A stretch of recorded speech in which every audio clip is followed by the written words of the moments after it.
good. So the title of my presentation is Acyclovir cannot block HSV1 DNA accumulation in the brain during acute viral corneal keratitis in ApoE4 mice. This work, I also presented it in the recently concluded IDE conference. I was there together with Dr. Atea.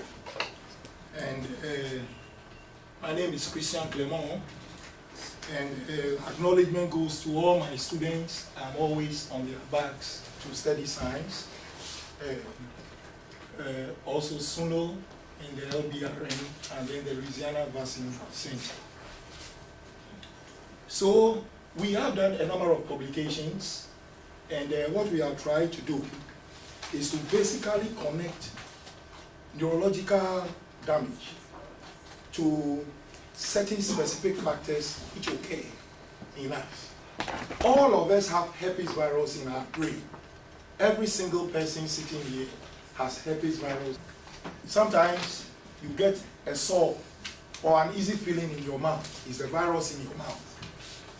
So you may not get the cold sore outside, you may get it in your mouth. So these are some of the things we have done, and we have used actual human brain cells to show that there are certain signaling processes which are attributed to the virus. And then we have also used this peptide to show that there are certain levels of certain genes which fluctuate due to the presence and the state of the virus in the brain. And we have been doing this simply because if Alzheimer's was discovered about 200 years ago, if that Alzheimer's patient were here today, he would still be in the same position he was 200 years ago. We have spent $1 trillion, we have not had any important answer to Alzheimer's disease. So part of our work is to look at certain risk factors which contribute to some diseases and neurological conditions. And Alzheimer's is going to increase. And the age at which Alzheimer's occur is also going to reduce. Just like now, diabetes is affecting juvenile onset diabetes, type 1, is affecting younger people. Previously, you had to be in your 40s and over. And we can explain these things. Now we see this gene here, it's called the ApoE gene. And we can look at its risk factors, what it is linked with.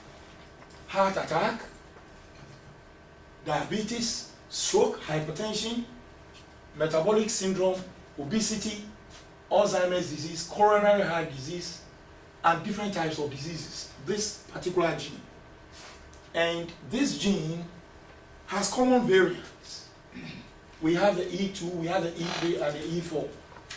Now, we understand haploid and diploid. So we know that there are 2 copies of the gene. Now, this is the one we are most interested in. The E3 genotype is the most common and is found in 60% of the human population. Now, if you have the E3, we also find out that you have normal level blood cholesterol. And we know what blood cholesterol does. Let's look at the distribution of the gene E2, E3, E4 in different human populations, American Indians, Asians, Mexicans, and Americans. The highest frequency, E3, 84%. Africans and African Americans have the highest frequency of E4, 20.1% and 31% respectively. And Africans, Americans, and Caucasians, except Finns, have the highest frequency of E2, 13.1%. E4 carriers are prone to high cholesterol and Alzheimer's disease. And we find out that in some of the remedies that we have sought to try to control these, low-fat diets have been of help. Now, you also find out that the E4 is more common, 20 to 30% in Africans and Caucasians than any other ethnic groups. So the probability of neurological diseases, including Alzheimer's, appear to be a little bit more in these two groupings. Let's see some of the things that people do to try to protect themselves against these. We have guidelines, but you should contact your doctor because some people have contraindications that are diseases and the rest. But if you do a exercise and you try to moderate some of the things that go on in you, you will find out that you are a little bit okay. Alcohol in moderate amounts, and I'm talking about 1 ounce per hour, and I'm talking about 23% proof, 1 ounce an hour. If even with that, if you are in the E3, E4, or E4 category, it's harmful. So that is something that we need to look at. And you can see why this is so important within the groups. The lipoprotein lipid changes with exercise, just exercise alone, shows that your most dangerous levels, that is the LDL, fall with the use of exercise, while the good ones, the HDL, goes up a little bit. So exercise, lack of sedentary, that is sitting at one place, is very important for people who have the risk of the ApoE gene. Now, where do we stand? Just like sickle cell disease, if you look at malaria, we have sickle cell in areas that are malaria prone. If you have 2 copies of the gene, it becomes a disease. If you have 1 copy of the gene, it is a protective trait. Most of my friends who had just the trait, they never get sick. Those who have the disease, most of them have died. In the same way, we are looking at this gene. It's a very unique gene, and you can actually determine your ApoE status using the single nucleotide substitutions. You can do it. Most of the labs which do DNA work can do it for you. It helps you to plan your future life a little bit more. I remember I was at Oxford, and there was one important lecture. It is about how faculty fared after they retired from the university.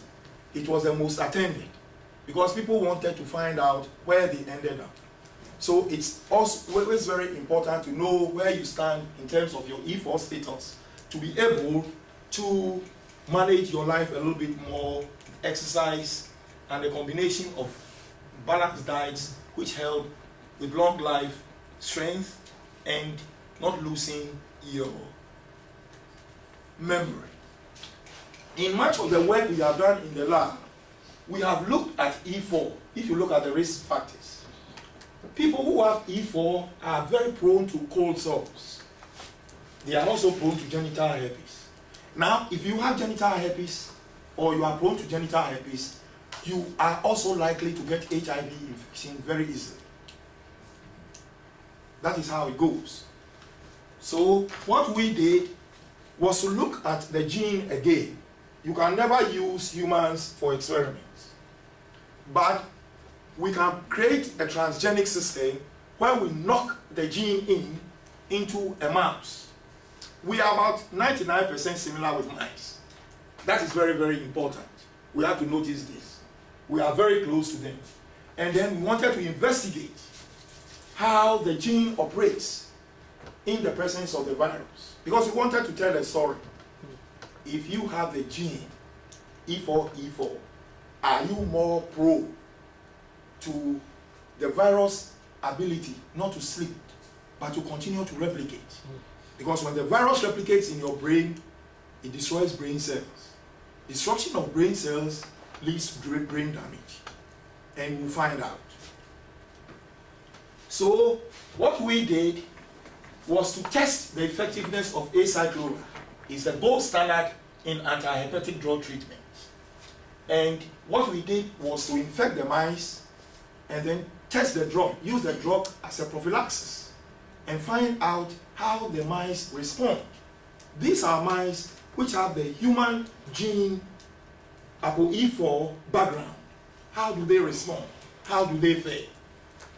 Because we have noticed that the herpes virus, there are types.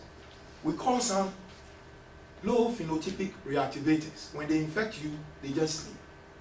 We have noticed others which we call high phenotypic reactivators. When they infect you, you get your cold sores often. Now, the interesting thing about herpes virus is that for some people, about 90% of the population, you will just get cold sores till life ends. But for between 3 to 5% of the population, it can lead to herpetic stromal keratitis. Herpetic stromal keratitis is when the virus gets into your epithelia. When it gets into the epithelia, it's not dangerous. We can put a fluorescein there, we can check the virus, we can scrape the epithelia out, and the epithelia normally grows in about 24, 48 hours is grown. But sometimes the virus can leak into the stroma. When it does that, it causes herpetic stromal keratitis, and it's outright blindness. So, this virus is not different from the virus which causes genital herpes. They are about 99.99% similar. Because of the difference in our genitalia, in fact, females who have genital herpes, if they wash themselves, they can transfer virus from their genitalia area to their eyes, and it can cause herpetic stromal keratitis. The virus which causes genital herpes is HSV2. It's just a serotype difference. And when you have genital herpes and you don't control the brakes, then it can also infect your unborn babies. So these are some of the problems which happen. So we wanted to investigate the effectiveness of the Acyclovir treatment of severe viral-induced corneal disease in the genetic ApoE4 genetic background, because we are trying to connect the dots. And we also wanted to investigate the prophylactic effect of Acyclovir. Is it a good thing to give the drug when people give it as a protection against the virus reactivation? So that is one of the things. And we also wanted to look at the insights into the effectiveness generally of the Acyclovir treatment. Can it also be used? Because HSV virus can induce what we call viral-induced encephalitis. That is brain inflammation. If it is not caught early, it is fatal. So we wanted to see whether prophylaxis and generally use in the brain can be of important effect. So what we did was to simulate the hepatic condition, the hepatic disease. And we had mice which we had knocked in the gene. And then we infected the mice with the 17 sin or the delta PST. The 17 sin is a high reactivator, so it gives you a lot of cold sores. This PST is the quiet one. But as I've indicated, against the ApoE4 background, we've noticed that the high phenotypic or low phenotypic status doesn't matter. The virus will reactivate. So the background has a big role. So our chemotherapeutic intervention involved dosing the mice by spiking their water or giving them an oral gavage. We did a low or standard dosage, and then we also did what we call a superdose. Because some of the treatments, from when you are showing signs of brain inflammation or severe keratitis, is to give you a superdose. So we wanted to find out what happens. So the acute anti-hepatic treatment was to inhibit the characteristic things that the virus does. The virus will deposit its DNA in your brain, and you also show as a keratitis in your eyes. And this is how we compare some of the mice groups with humans, the age groups. And then our endpoint analysis was to actually look for the lesions as it appears in the eyes. We look at the infectious virus because you can infect people by the tears. When the virus reactivates, you can transmit tears. The tears contains virus, and it can easily be transmitted to other people. In fact, we get herpes infection from most of the time from our childhood, when we suckle our parents' breast, or as adults, when you become so much in love, deep kissing, and very intimate contact, you get the virus. So it's a universal virus, and we get it all the time. And we also want to test other things to find out. So if you simulate the infection, this is what you see. This is a typical keratitis. And even with humans who present cases of keratitis, if you put fluorescein in their eyes, this is how their eyes show. And then what we look at was to check how the lesions occur. And then what we found out was that irrespective of the virus, whether it was a low phenotypic reactivator or a high phenotypic reactivator, and we also treated, we still got what we refer to as corneal opacity. Corneal opacity is the damage, the consistent, irreversible damage which takes place in the eye. You are progressively becoming blind. In certain cases, we can use keratoplasty to save the situation. Remove your cornea and get a donor and put the donor's cornea there.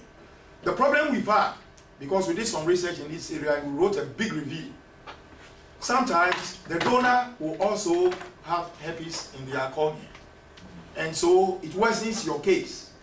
Once you are given a new cornea, the effect of the virus, the replication of the virus, instead of going down, rather increases. And the cornea is rejected. So there are big issues with that treatment. We also looked at what we call neovascularization. Anybody who has had trauma to the eye, the trauma can be as a result of physical, or it can be a result as of a pathogen, viral, bacterial, fungal. You notice some blood vessels. These blood vessels tend to be angry, they grow towards where you have the problem. They are not a good thing because they are fragile and they can break easily and they can lead to sores on the cornea and they can cause more damage to your cornea. So when you see that, it's not a good sign. So we looked at that. We also looked at how much virus actually comes out of the eyes when we are still treating with the drug. And we found out that there was no difference between when we are not treating with the drug and when we are treating with the drug. In other words, the drug was ineffective in controlling the active or live virus which comes out of the eyes. Now we look at something very, very unique. Sometimes you can be infected by an actual live virus, but I always tell students in safety that the DNA or the viral nucleus alone can infect you, and it can lead to replication of actual virus. So we also looked at the DNA, because normal people tend to share a large quantity of a DNA. So we looked at that, and there was no difference between infected and uninfected. And then we also looked at the brain. How is the virus DNA deposited? This is very, very significant, because if you see high levels of viral DNA in the brain, it shows that the virus is replicating. If you see low levels, it shows that the virus is silent. So what we did was to look at certain specific strategic parts of the brain, the hippocampus. The hippocampus is very, very important. Serves with memory. You've seen a person having Alzheimer's the first time. You leave with your dad to go to the supermarket. You want to grab a thing or two. You leave him at the supermarket. He can shop. He can drive back home. He has his key in his pocket. He stands right in front of the door. He has forgotten how to take the key and open the door. And you'll be standing there, and you'll come back 5 in the evening, and he'll be waiting for you to open the door. Some typical disturbing signs. So we look at the hippocampus because it processes memory.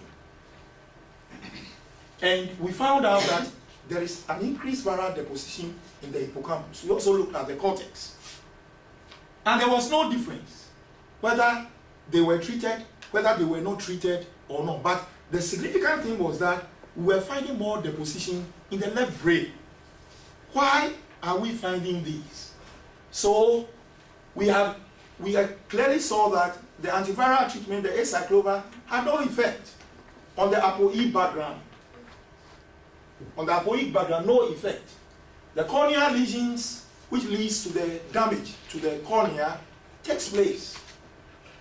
The DNA continues to be accumulated in the left brain. So we are now connecting the dots, and we are now looking at what the ApoE4 gene appears to do. We think it renders the latency silencing of, because the brain controls the virus, it renders it ineffective. And we also think that it facilitates increased deposition of viral DNA in the brain. So what we are now looking at is look at the host mechanisms which influence. And we also looking at therapeutic strategies that will exploit, because you see that viral DNA deposition, infectious virus, they don't appear to be synchronized. So there are gaps. Can we use these gaps to create effective treatment strategies? These are some of the things we are looking at. So in ongoing experiments, we are looking at the viral host mechanisms. And the cycles of symptomatic disease is providing some answers about the nature of the virus and how it triggers pathogenesis. So I'll end here, and thank you, and if you have any questions. We have just time for 2 questions. Dr. Khan? Yes. It's a great presentation. Clement. I enjoyed listening to your presentation, number 1. That's a comment. But the question is this: after listening to your presentation, does your group is considering to study anything about mutagenesis or mutations of the DNA? Because most of the time viruses can mutate frequently. So whatever the drug we use, it may not be effective or act on that if the DNA is changing. So that's one thing came to my mind to ask you: is your group involved in any mutagenic effects or changes in DNA could be caused, one of the causes for this type of non-responsive kind of... Yes, we are looking. Okay. And what we are actually looking at are a number of virus genes. Some genes are early genes which show when the virus starts replicating. Because when the virus starts replicating, that is where the damage is being done. So what we are looking, and we are even writing a grant on that, to look at some of these early genes and see whether there are changes there, and whether these changes are having an effect on how the viruses replicate. And there are so many things to weigh here, but if we are able to look at some of these early genes, because the early genes moves the virus from the stable latent phase to the active phase. So we are doing that, and we think we can get some very useful answers from that end. One more question. That's it. Dr. Dewey. My friend, did you think of the functional status or the drug-related barrier structures in your model system? The function of the blood-brain barrier structures in this model system.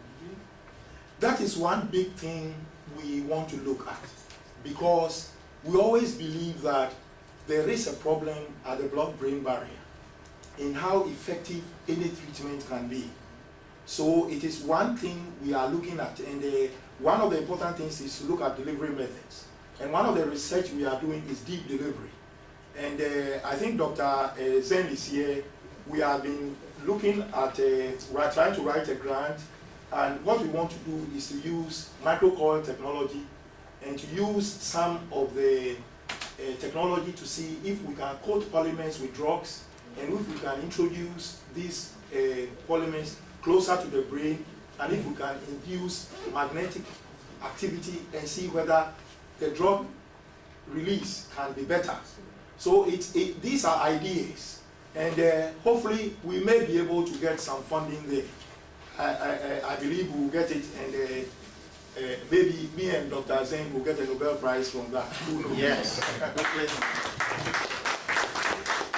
Thank you. That concludes our seminars for the semester.